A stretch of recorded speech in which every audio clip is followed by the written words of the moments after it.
Clara Miller returns home, only to be gaslit by her father's new wife and stepdaughter, until she discovers a chilling truth. Hidden behind sweet smiles lies a murder plot. Isabella and her secret lover plan to kill Clara's dad for insurance money. With proof captured on a hidden camera, Clara exposes the betrayal, shattering her family but also reclaiming her voice, her music, and her sense of home. They say home is where the heart is. It's a nice thought, you know? The kind of thing you see on pillows or old wooden signs in beachtown gift shops. The ones that smell like saltwater candy and regret. But if you asked my family, they'd say my heart is an unwelcome guest. A ghost rattling around this beautiful house, messing up their peace. I'm Clara Miller, I'm 32, and in the story written by my dad's new wife, I'm the bad guy. I'm not the sad daughter. I'm the failed woman who came running back home. I'm the big problem in their plan for a perfect life in Port Angeles, Washington. A dark cloud they have to deal with every day. My heart doesn't live here. It's more like a renter who can be kicked out at any time with a fake caring smile. It's nervous, it's scary, and most of all, it's just tired. This huge, 3-story house looking out at the water was supposed to be a safe place. 6 months ago, my life in London fell apart in a big way. My graphic design job at a fancy company? Gone, due to a company shakeup. My 5-year relationship with Liam? It ended not with a fight, but with a cold text. I think we need different things, Clara. Good luck. So, I packed the broken parts of my life into 2 bags and flew back to my childhood home. My dad, Michael, gave me a weird hug at the airport. He's an architect with kind eyes who will retire soon. He promised things. This is where you'll start over, Clara. A fresh start. But a fresh start can't erase the past. This place, with its old charm and memories of my mom, just felt like a pretty cage. The foghorns should have been comforting. Instead, they were the sad music for my own personal failure. The people in charge of this mean little play are my dad's new wife, Isabella, and her 17-year-old daughter, Ashley. They're a perfect team at making you feel crazy, very slowly. Isabella, with her perfect hair and clothes, has a voice that's her best weapon. It's sweet like honey when she talks to my dad. He was so lonely after my mom died from breast cancer 3 years ago. But that same voice turns sharp when it's just us. She knows how to say the meanest things in the kindest way. Oh, Clara, sweetie, she'll say, finding me looking for design jobs on my laptop. Her eyes are full of fake worry. You work so hard. I just worry you're putting too much pressure on yourself. Maybe start with something smaller to get your confidence back? The coffee shop downtown is hiring. She turns my career into a failed hobby. Then she adds the final blow with a sad smile. Your mother would have wanted to see you happy, not chasing dreams all the way in London. Bringing up my mom always hurts the most. It reminds me I wasn't there when she died because I was busy building a life that disappeared. Ashley is more sneaky. She has a trendy look and tons of Instagram followers. Her weapon is silence. She'll roll her eyes when I talk about my work. She'll sigh loudly when I get a rejection email. She'll smirk when I dress up for a video interview, as if I'm trying too hard. Sometimes she uses social media. She posts a family picture of the 3 of them, with the caption, "So great to have my big sis Clara home. Mom and I are trying our best to cheer her up." This makes me look like a charity case to everyone we know. The second my dad walks in, she changes. "Clara, your work looks amazing," she'll say with a fake sweet voice. "You're so talented." Her words make me look like a crazy jealous stepsister for being quiet earlier. They are a team, and I am the target, trapped in my own home. They don't yell, they just wear me down, day by day, with small bits of poison. They make me believe their story, that I'm a failure and a problem. The worst part? My father, the man I love most, is starting to believe it. He's starting to see me through their eyes, and he doesn't even recognize me. The takeover was slow. It was like a fog that slowly covered everything. At first, during the fake honeymoon phase, there were lots of laughs and gifts. When Isabella and Ashley first moved in, a few months before I got back, the house was full of flowers and talk of being a new family. "Clara, I thought you'd like this," Isabella said during my first week home.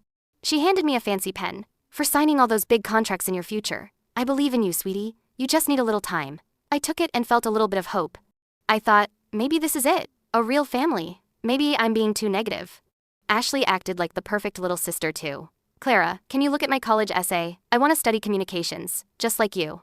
I let myself hope. I helped her with her essay and told her about London. I tried to be the big sister I thought my dad wanted. I thought we could be a family, but then the fog got thicker. I came back from a walk one day, and my bedroom door was wide open. Inside, Isabella was telling a handyman to move my things. My small workspace was gone. My board full of ideas was replaced with a boring flower picture. My art books were pushed aside for her romance novels. "Clara, sweetie, surprise," she said with a big smile. "I thought your space needed a new look, a calmer feel. It's my gift to you." I just stood there, shocked. But, my ideas, my board. "Oh, those little papers? I put them in a drawer," she said, waving her hand. "A clean space for a clean mind, sweetie. This will help you focus." When I tried to tell my dad that night, my voice shaking with anger. Isabella sighed sadly. She put a hand on his arm, her eyes getting watery. Michael, I was only trying to help. I spent all day making her a nice office. I never thought she'd be so ungrateful. Ungrateful. Another word to add to my list of faults. My dad, who was tired and just wanted peace, looked at me with disappointment. Clara, Isabella just wants to help. Please, just try. The trap was set. Ashley did her own mean little things. She accidentally spilled coffee on a drawing I worked on all week for a possible client. Oh my God, I'm so sorry, Clara. She cried, but her eyes were empty. I'm so clumsy. It was just a draft, right? You can draw it again. When I told my dad, Isabella jumped in to protect her daughter. Michael, you know how kids are. It was an accident. Clara, sweetie, don't make a big deal out of it. You have to handle small problems in the real world. Ungrateful. Making a big deal. Too sensitive. These words built a wall between my dad and me. He wanted to believe he made the right choice with Isabella. Believing her lies was easier than seeing that his own daughter was unhappy in his house. That night, I could hear them laughing downstairs. I had learned my lesson. To survive, I had to be invisible. They weren't just taking over my house, they were taking over my story. They were turning me from the hero of my own life into a sad character in theirs. Before Port Angeles was my prison, there was a wonderful place, a small log cabin in Montana. It was my grandmother Evelyn's home. She's the one who gave me a guitar when I was 10. It was her old, scratched-up guitar. Every mark was a story. This guitar's got more soul than most people, Clara Bug, she used to say. She was the only one who ever called me that. I remember one hot summer day, I was sitting on a dock, trying to play a chord. My fingers hurt, and it sounded terrible. I wanted to throw the guitar in the water. But Grandma Evelyn sat next to me with 2 glasses of lemonade. She just listened. You don't feel it in your fingers, Clara Bug, she whispered. You feel it in your breath, in your heart. If you can still breathe, you can still play. Don't ever let anyone tell you your song isn't worth hearing. She listened to my bad songs. She listened to my fears and dreams. She told me being sensitive was not a weakness. Feeling things deeply isn't a bad thing, my love, she said one night. It means your heart is working. Sometimes people get scared of your big feelings because they forgot how to feel on their own. That's their problem, not yours. You keep feeling, Clara. Keep writing, keep drawing, keep singing. That's how you keep your soul alive. My dad was distant during those summers. He loved me, but my mom's death left a hole he filled with work. My grandma was always there for me. She was home. Then one day, she was just gone. She had a heart attack in her garden. I was in my last year of college in London, far away. My life went quiet. I never brought her guitar back. It's still there in that cabin, a piece of me I left behind. After college, I didn't come back. I tried to build a life in London, running from the quiet. But you can only run for so long. I ended up back here anyway, broken. I traded one kind of sadness for a new, worse kind. The attacks on my mind got worse. They started with my career because Isabella knew it was my weak spot. She knew my confidence was tied to my art. Michael, I'm really worried about Clara, I heard her say one night. Her voice was full of fake concern. I was on the stairs and stopped. She spends too much time on her art projects. I think she's avoiding real life. She needs a real job. It was a lie. I was working hard, sending out applications and doing small freelance jobs, but she made my dad doubt me. I got a freelance offer from a company in Seattle that I was excited about. But the email never came. I waited for days, losing hope. I later found out she had deleted the email from our shared computer. I found it in the trash folder. When I asked her about it in private, I tried to be calm. Isabella. The email from Artifacts. Why was it in the trash? She looked surprised. Oh, that? Sorry, sweetie. The inbox was a mess. I was just helping you clean up. I must have thought it was junk mail. I'm so sorry. She touched my arm. Anyway, it was just a small project, right? You need to focus on a real job. Don't get distracted. The big fight happened on a rainy Saturday night. Dad was watching football, and Isabella was reading. I felt like I couldn't breathe, so I went to the other living room. My mom's old piano was there. I didn't have my grandma's guitar, but I found an old one of my dad's in the attic. It wasn't the same, but it was a way to escape. I sat in a corner, just playing, trying to turn my feelings into a song. Isabella showed up in the doorway without knocking. Her arms were crossed, and her face was like a rock. Clara, can you stop that noise? Your father is trying to relax. You shouldn't be so selfish. This isn't noise, I said, my voice sharper than I meant it to be. This is how I relax. Relax? She gave a mean smile. Maybe you should spend that time looking for a job. Your father agrees with me. You should focus on more important things. He wants me to put this guitar away so you won't be distracted. Right then, my dad walked in. He looked tired and uncomfortable. Clara, Isabella's right. Maybe take a break from playing for a while, just until you can focus on finding a good job. Dad, you can't. I begged, feeling panic in my throat. This is the only thing that helps me, just for a while, Clara, he said softly, but firmly. He wouldn't look at me. So, you can focus. I'll keep it in the attic. It'll be safe. I didn't argue. I didn't cry. I just looked at him. The disappointment felt like a rock in my stomach. He took the guitar from my hands and carried it to the cold attic. It sat there, quiet and dusty. just like my career, my hope, and my voice. Next, they tried to cut me off from the world. Ashley told a friend in London that I was having a hard time and falling apart back home. A few days later, my best friend Sarah video called me. "Hey Clara, are you okay? I talked to Ashley. She said you're really having a tough time. You know you can ask for help, right? Maybe you should talk to someone?" "I'm fine," I said, but my smile felt fake. The story that I was a failure and mentally unstable was spreading. Ashley had made me seem weak and unreliable. The house became a prison of chores. Isabella never made me clean. Instead, she had me run endless errands for her and Ashley. I drove Ashley to her tutor, got their groceries, fixed her laptop, and picked up their dry cleaning. These small tasks took up my time and energy, keeping me from my own job search. "Thank you, sweetie," she'd say with a bright smile. "I don't know what I'd do without you." Every thank you was like another chain, locking me in the role of an unpaid helper. I had become a ghost in my own life. They did it. They turned me into the failed, unstable person they wanted me to be. And my dad, tired of fighting, saw it too. He didn't argue anymore. He just sighed and looked at me with a mix of love and disappointment. The first crack in Isabella's perfect image appeared on a Tuesday night. It was cold and foggy. My father was away on a business trip. Isabella probably thought I was in my room, being sad, just like she planned, but the walls felt like they were closing in, so I went downstairs for a glass of water. I stopped in the dark hallway when I heard her voice from the living room. She was on the phone, and her voice was different. It wasn't the sweet voice she used with my dad or the fake caring one she used with me. This voice was close and had a mean, playful sound. "You're so silly, Greg." She giggled, and it made my skin crawl. "Of course I miss you." No, he has no idea. Michael trusts me completely. He thinks I'm a saint for taking care of his failed daughter. Greg. The name stuck in my head. I pressed myself against the wall and held my breath.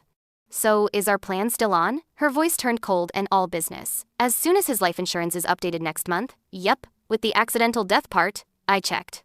With his job, traveling so much, a little accident on the highway wouldn't look strange. Bad brakes. It happens all the time. "It'll solve all our money problems, my love. Life insurance, highway accidents, bad brakes." I couldn't breathe. This wasn't just mind games anymore. This was a plan to kill someone. She was going to kill my father. "And the girl?" she continued, her voice full of hate. "Clara? Oh, don't worry about her.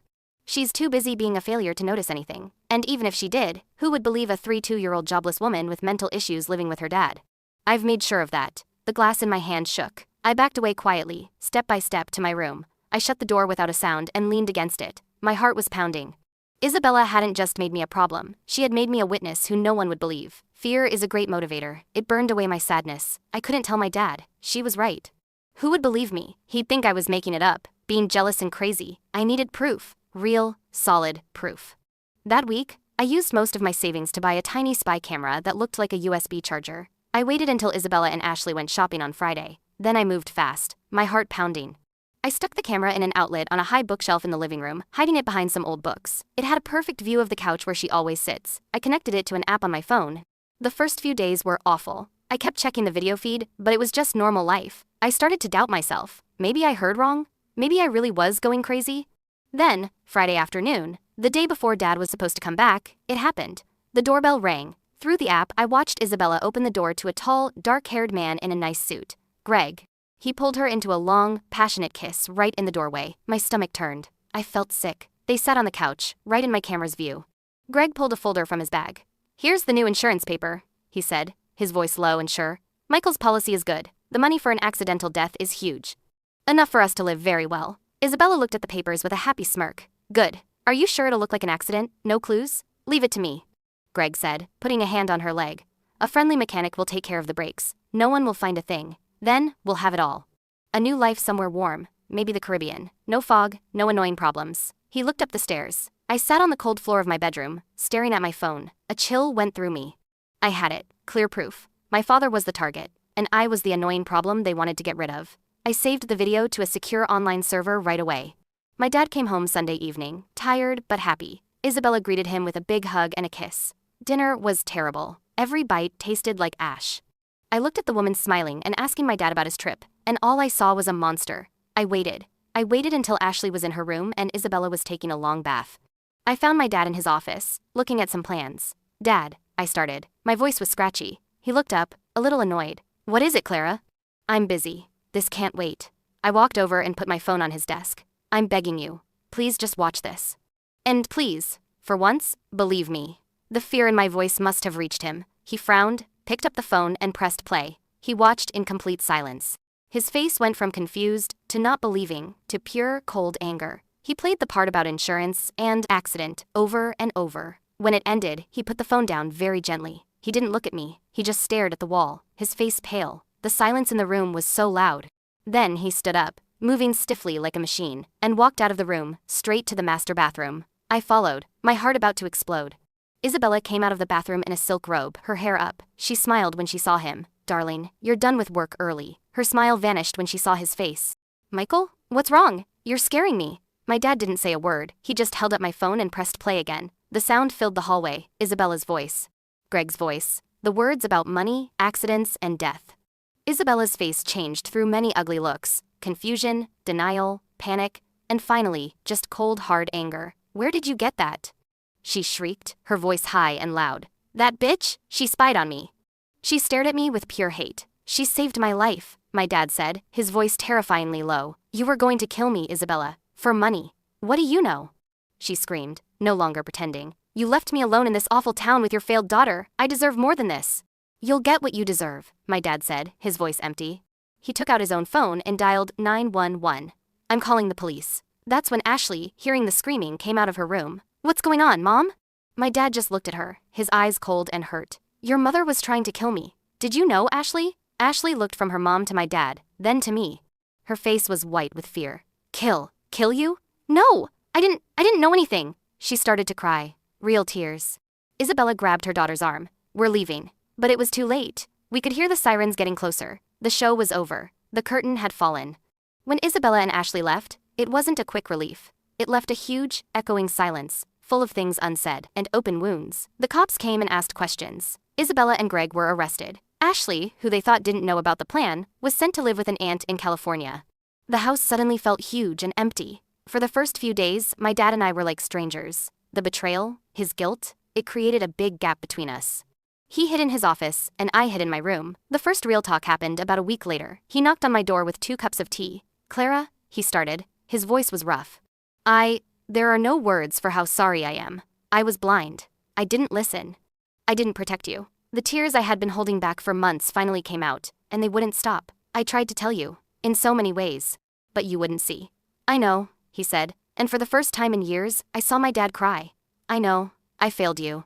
I was so focused on building a fake, perfect family that I destroyed the real one we had. I let being lonely blind me. But I swear, Clara, starting now, I'm going to fix this. If you'll let me." That was the beginning. It was slow, awkward, and painful. We started talking. Really talking. He told me how lonely he was after Mom died and how he held on to Isabella like a life raft. I told him how invisible I felt and how much it hurt when he doubted me. One Saturday, he went up to the attic and brought the guitar down. He also brought down a dusty old box. Inside was every design notebook, every drawing, and every painting I had done since I was a kid. He sat on my floor that night and looked at every single design from London, the ones I had hidden in shame. "Your talent never went away, Clara," he said, his voice full of pride. "It was just buried. I think it's time for this to be heard again," he said, nodding at the guitar. The next day, he took me to a cozy little music cafe downtown called The Sounding Board. We met the owner, Maria, a woman with silver hair and a warm smile. She invited me to play at their week open mic night. The idea terrified me, but seeing the hope in my dad's eyes, I nodded. Healing wasn't just about music. Dad encouraged me to start freelancing again. He turned the second living room into a real studio for me and helped me set up my things. We walked along the water together, and the foghorns didn't sound scary anymore. They just sounded like home. The house started to feel like a safe place again, not a prison. Open mic night came. The cafe was full. My heart was pounding. My dad sat right in the front, looking both nervous and proud. When Maria called my name, "And now, please welcome back a real talent, Clara Miller," my feet felt stuck to the floor. I looked at my dad, and he gave me a supportive nod. I took a deep breath, remembering what Grandma Evelyn said. "If you can still breathe, you can still play." I walked up on that little stage, the lights blinding me. I didn't play a sad song.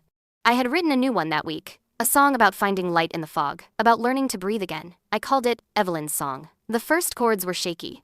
But then I closed my eyes and thought of my grandma, the smell of pine trees, and her endless love. And I sang. My voice, weak at first, got stronger. It wasn't perfect, but it was mine. It was real. It was a story of being broken, surviving, and coming back to life. When the last note faded, there was a second of silence. Then the place burst into applause, warm and real. I opened my eyes and saw my dad, standing, with tears streaming down his face, clapping louder than anyone. On the way home that night, under a rare, clear, starry sky, my dad hugged me tight.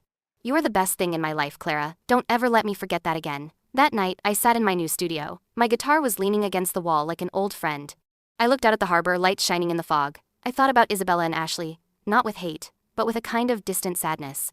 They were trapped in their own prison of lies. Me? I was free. I realized home isn't just four walls and a roof. Home is being seen. It's being heard. It's being loved for who you are, with all your scars. And for the first time in a long, long time, sitting there in the quiet house, with the ghost of a guitar sound still in the air, and my father's love wrapped around me like a warm blanket, I felt like I was home. My heart wasn't a renter or a ghost anymore. It had found its place. My career wasn't a failure. It was a work in progress. I wasn't invisible. I had found my voice, and it was singing loudly.